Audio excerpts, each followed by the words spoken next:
David is right. I've been crisscrossing the country, and I was recently, I did a swing of showings of the film and actually filming for Gasland 2, and that's right.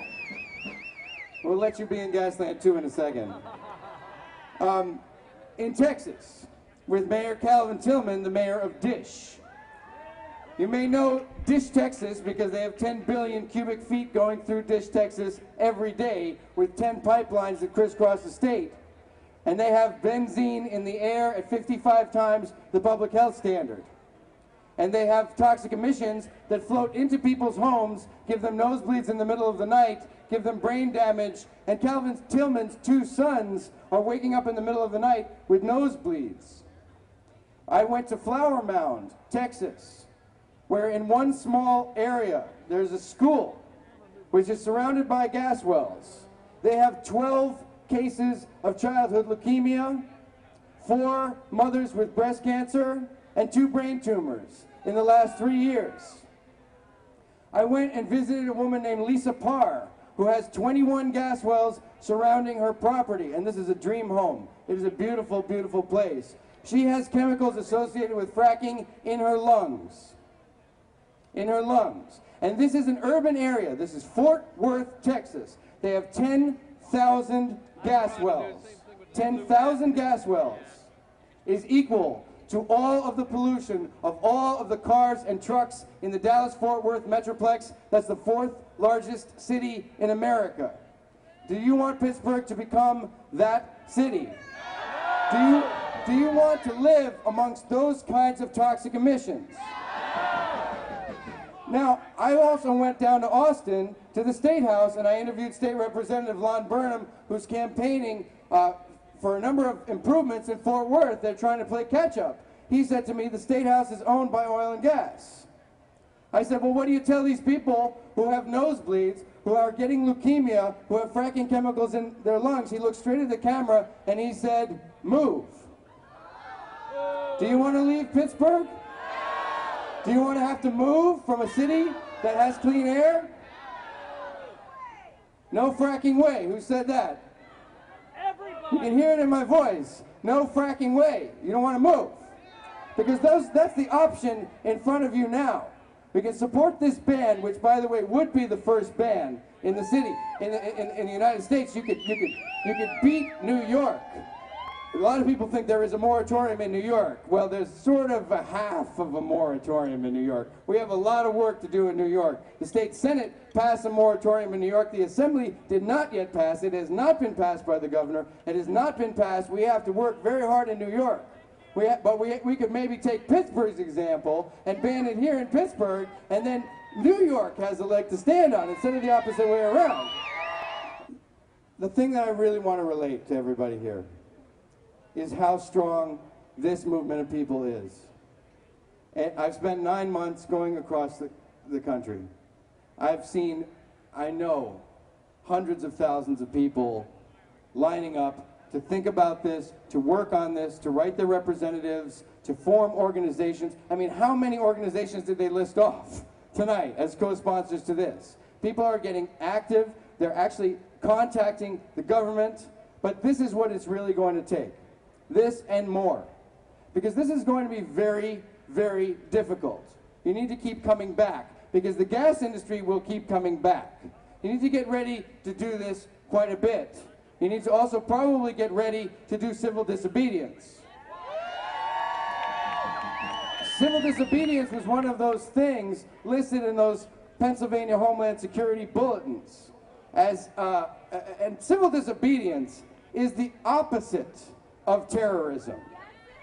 Civil disobedience is peaceful, it is organized, it is civil, it is nonviolent, and it is the only reason why we have any of the progress that we have over the last 100 years, 200 years, whatever it is.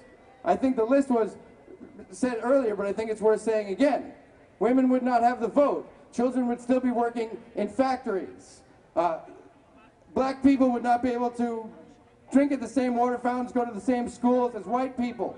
I mean, obviously, the only tool that we have at our disposal against the people in that building When it really comes down to it, is people in the streets and civil disobedience. And it's going to need to happen because they're going to come back again and again and again, and we're going to have to fight them off again and again and again until we make the transition to renewable energy, which we know we need to make. Over there, in the convention center is over there, isn't it? Okay. That's where the pushers are. They want to keep our society addicted to fossil fuels. Natural gas is not clean. You know this. Natural gas is a dirty fossil fuel just like everything else, just like all the rest of them, coal and oil. And what natural gas is trying to do is promote itself as some kind of clean alternative to coal, clean alternative to oil. This is the fossil fuels industry's big push to kill renewable energy. This is the battleground for climate change. This is the battleground for renewable energy in the future. This is where you have to be. They're trying to take over 65% of Pennsylvania, 50% of New York, half of Ohio, all of West Virginia, in 34 states. This is an industrialization invasion where people are being pushed out of their homes and they're given illnesses and they have to walk away from their homes. Is Chris Hallowich here in the house? Steph Hallowich? I know her husband is here. Ron is here. These people, not very far away from here, are environmental prisoners. They are prisoners in their own home. You've heard of political prisoners? These people are environmental prisoners. They're surrounded by an industry that they didn't want, that they didn't ask for, that is forcing them to leave their property. Their property is worthless. Their children are getting sick. They themselves are getting sick. And they are prisoners in their own home in the state of Pennsylvania, in Texas, in New York, in Louisiana, in Wyoming, in Colorado, and it cannot keep happening. It cannot keep happening. And when you get a ban in Pittsburgh, which you're going to get, right?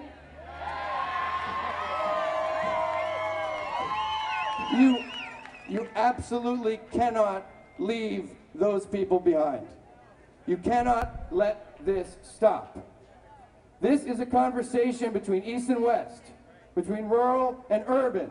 This is a conversation between people all across the United States. And if you get off the hook in Pittsburgh, even for a short time, the industry will come back. And you're going to need to stay organized, not just for here, but for New York and for Texas. I've had conversations with the Oil and Gas Accountability Project that are doing their summit here on November 19th and 20th. And they said, yes, we want a ban, but we don't want the East Coast to go away. Please don't let the East Coast go away if you get a ban. Stay strong, stay working for this, because you know what? It's everybody's climate. And it is a big lie. It is a big lie that natural gas is better for the climate than coal or oil. You're venting off so much toxic emissions into the air, in the pipelines, in the drilling rigs, off the condensate tanks, that this is debatable whether or not we're better than coal. We're on a par with coal. This is not a solution. This is not what T. Boone Pickens says, America's energy independence. This is more dependence on T. Boone Pickens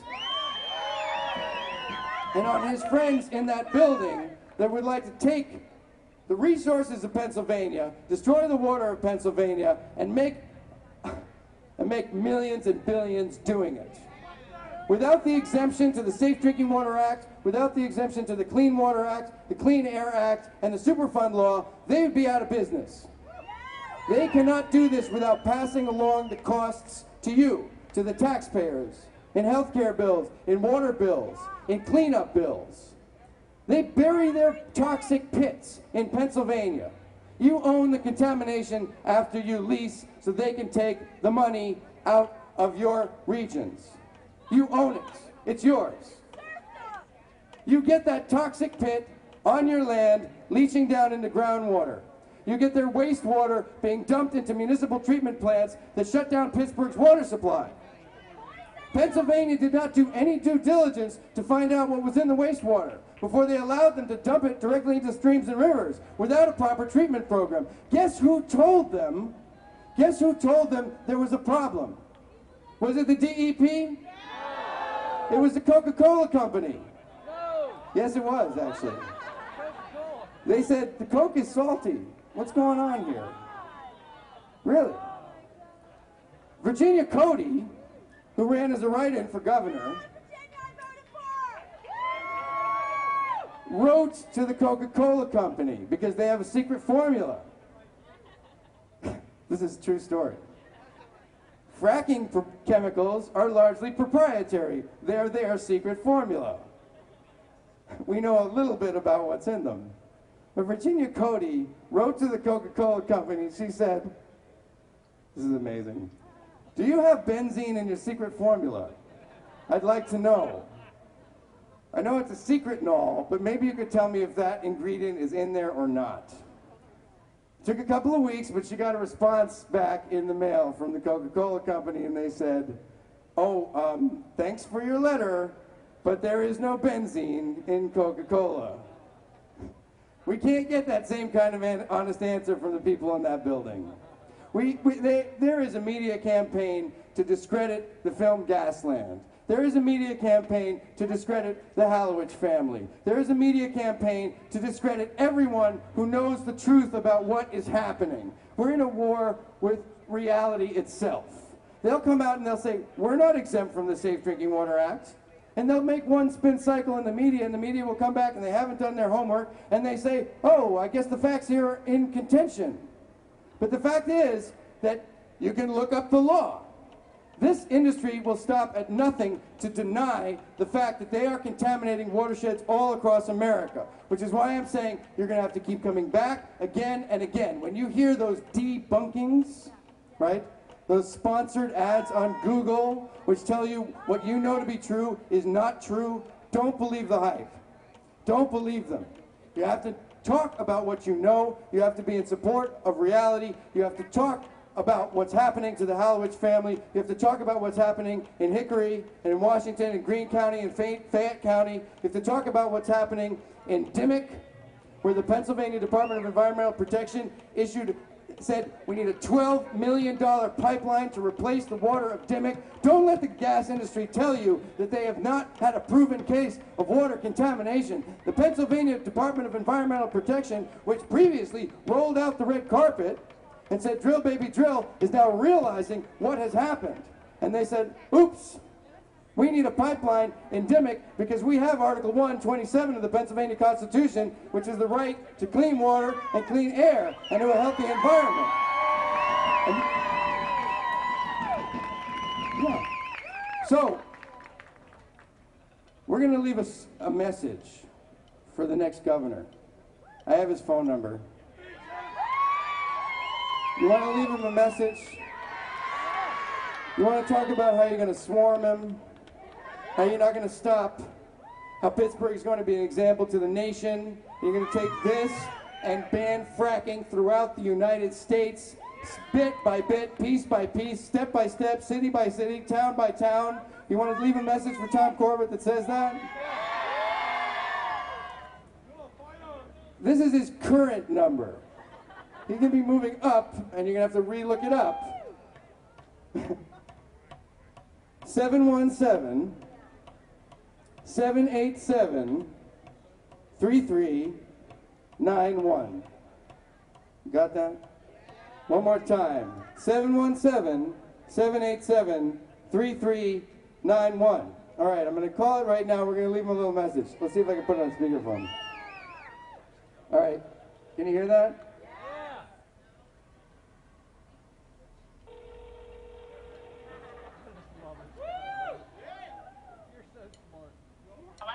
Hi, how are you? This is Josh Fox, and I'm with citizens from the city of Pittsburgh. We'd like to leave a message for Tom Corbett.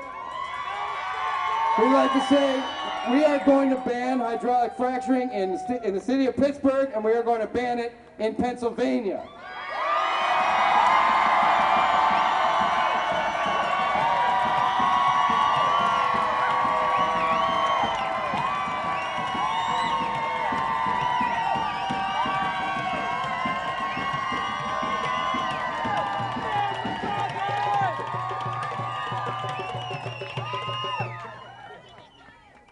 Okay, thanks.